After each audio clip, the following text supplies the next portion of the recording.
we need to make a decision, right? You need to make a decision and ask yourself, do I really want to go to highly competitive programs or schools? Because if the answer is yes, what you do now matters. Hello, and welcome to the Admittedly podcast. My name is Thomas Caleel. I'm the former director of MBA admissions and financial aid for my alma mater, the Wharton School at the University of Pennsylvania. In this podcast, I don't promise easy answers or quick fixes, but I will use my decades of experience to help you achieve your education goals. Now let's get started. Hello, and welcome to the Admittedly podcast. I'm your host, Thomas Caleel, and today we're doing our sophomore check-in. We've just finished first semester, you're home for winter break, and it's time to dig in and assess how the year is going and where are we on track to highly selective admissions our senior year. Now, if you are a sophomore, this is for you. If you're a freshman, this is a great opportunity to look ahead and think about, okay, what do I need to accomplish? If you're a junior, it's a great opportunity for you to look back and say, okay, this is what I should have done. Did I do it? Benchmark what you did and make adjustments. And don't worry, juniors, we're going to have content for you as well. First of all, before we get into this, I want to thank everybody for listening to the podcast. I want to thank you for following me on socials at AdmittedlyCo. That's at AdmittedlyCo on Instagram, TikTok, and our YouTube channel. The thing I like most about that is that you're so active in the comments and the DMs.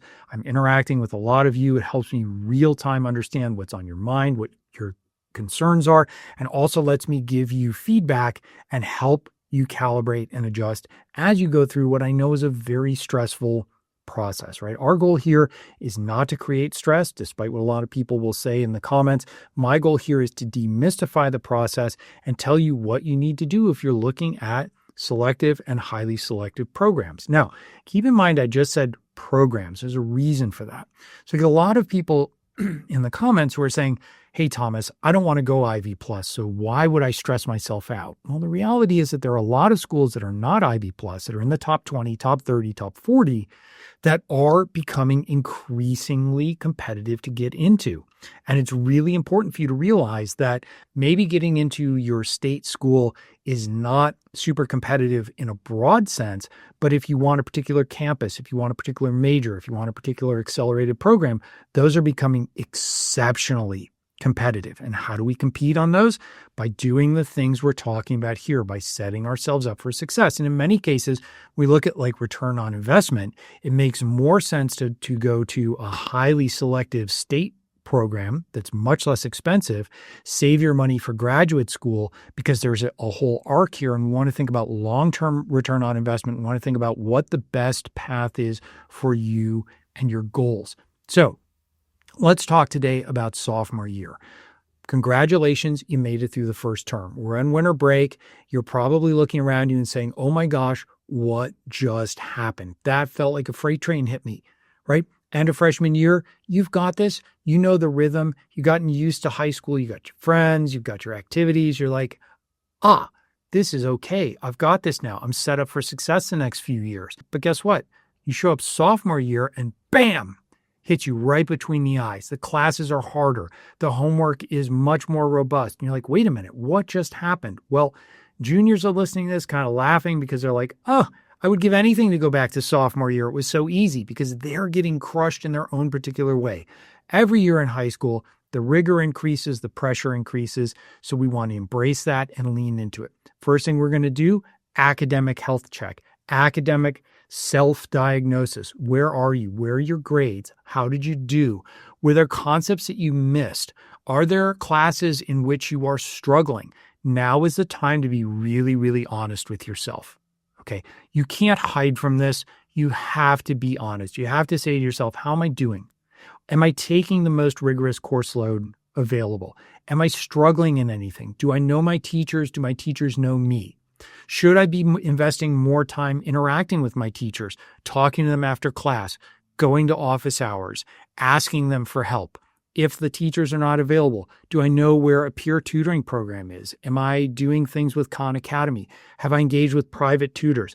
The biggest mistake, one of the biggest mistakes that I see students and families make is using hope as a strategy. Oh, it's okay. I got, dinged a little bit first term, but the grades are over the whole year and I'll pick it up second term. Well, guess what? Here's the thing.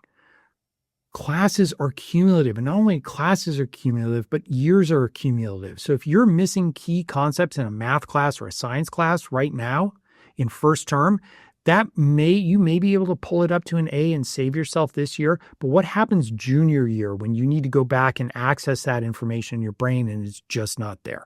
So if you have weak points, winter break is a great time for you to dig in and fix those. Get the help you need.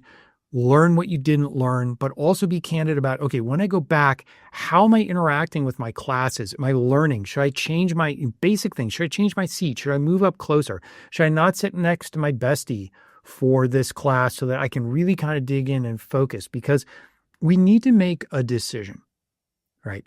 You need to make a decision and ask yourself, do I really want to go to highly competitive programs or schools? Because if the answer is yes, what you do now matters. A lot of students will say, well, I got a couple B's, but it was early in my academic career. Is that okay? And the reality is that there are some schools right now, I'm not going to throw any particular school under the bus, but there are several schools, we've talked to AOs and they're telling us, hey, listen, if you have 2 B's, you get checked for at academic risk. And that's a bad thing. You have to do a lot to overcome that. So we want you to be ahead of the curve here. We want you taking rigorous classes, and we want you to be pushing yourself, challenging yourself, and excelling in those classes. You're also probably getting ready for the PSAT. It's important that you study for that. It can be very, very helpful in your journey. For those of you who are in A levels or IBs, your IGCSE exams are coming up. You have to crush those.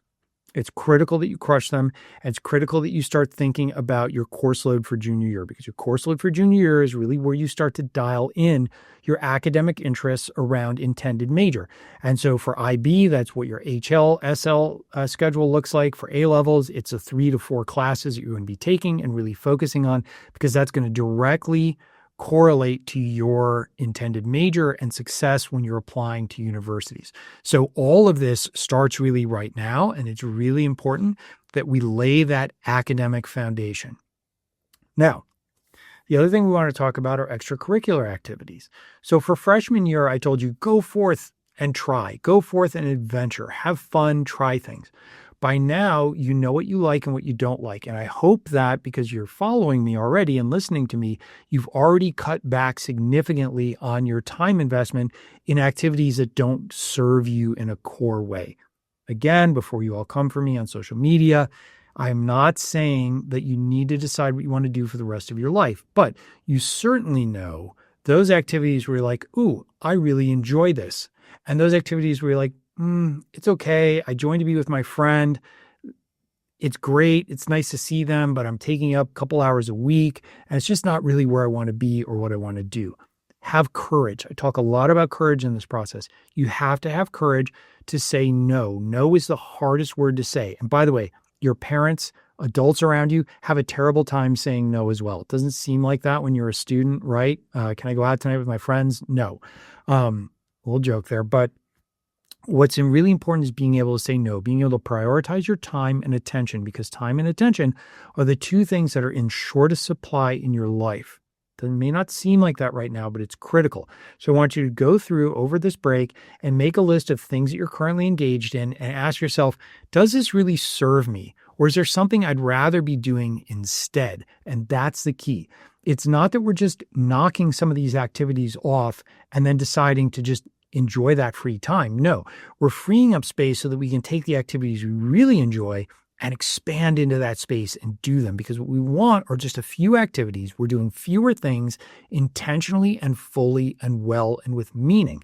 So we're taking that time and we're saying, okay, this is now the space I'm going to use to fill this. I love science. And so I found a lab that's going to let me do some basic analysis. And so I'm going to free up a lot of these clubs that I was doing that's just kind of superfluous. And I'm really going to lean into this and take this opportunity to learn more about science and what I really enjoy. You're getting older now. You might even be old enough to do volunteering or some part-time work or whatever it is that you think interests you and gets you closer to where you want to be.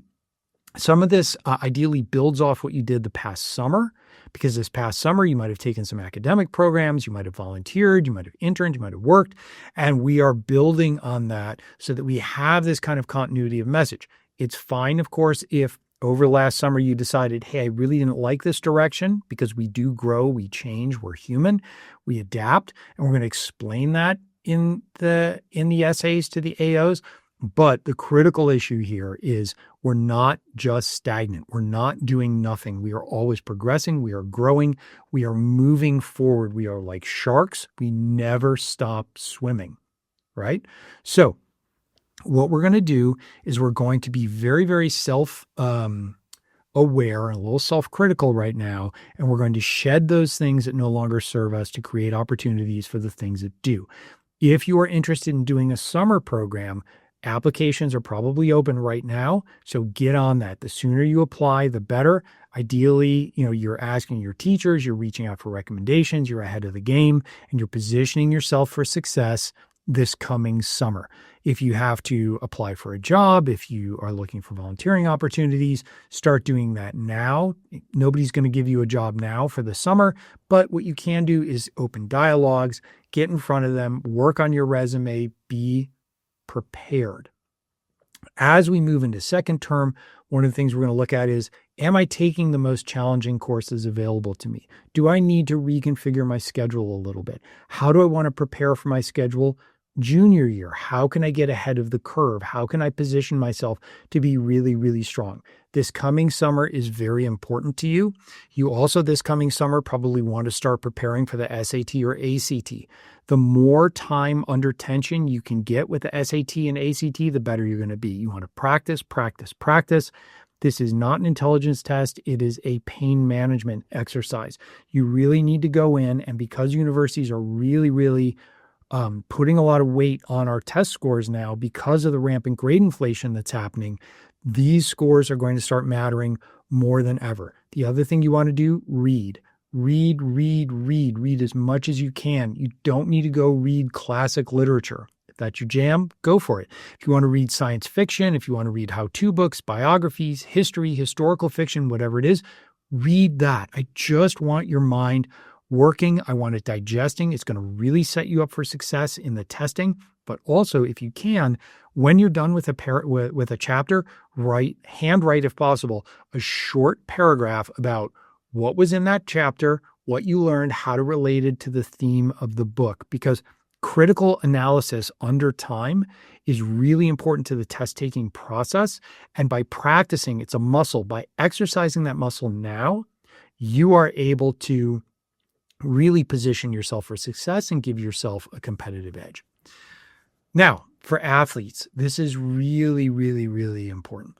For athletes, you know now if you are going to be competitive for recruiting. You know. If there's a question, you probably aren't. But if you say, I'm on track, I'm looking at the times or the distances or whatever is required for the schools I want to target, and I think that I can hit those realistically, then you can really lean into your sport or sports. But if not, if you get the sense of like, hey, this is just not going to happen, or I might get recruited for D3, I don't want to go to any of those schools, and so I'm going to focus on my academics, you need to make a very hard decision right now to free up space. I hear from a lot of athletes and they're like, I don't have time to do anything else. And you're right. And I get it. And look, I've been an athlete my whole life. I love sports. I love team sports. I love individual sports. I think they're amazing for personal development, for character development, for all the good things. And AOs will recognize that. But you're in a very dangerous position if you're only focusing on your sport and you're not good enough to get recruited, because what happens is you don't have the time and space to do anything else and you become very one-dimensional. And there are a lot of non-recruited athletes with no dimension outside of their sport trying to apply, and you're going to get caught up in that huge pool, and it's very unlikely you're going to distinguish yourself. So you need to start making some very tough decisions right now and saying to yourself, I need to back off a little bit and hold space for other things in my life. And look, I get it. Tell me your thoughts in the comments. I'm pretty sure I'm going to get a lot of incoming fire on this one. But the reality is, we need to make hard decisions. If you want to go and be competitive in a highly selective or ultra selective program, These are the hard decisions that you need to make. So stay with me on this and I will help you get through that. So as we're thinking about this, right, what are we doing? We're doing an academic self-assessment. We are relearning the material that we might be weak on.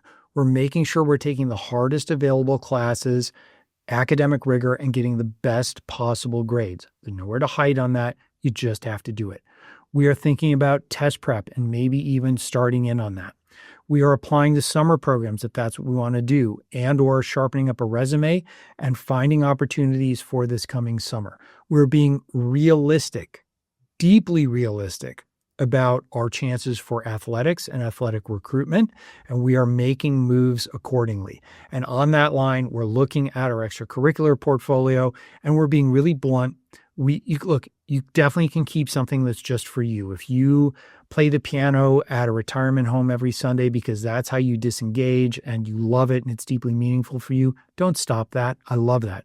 But don't have 5 things that are kind of peripheral that are taking up a lot of your time.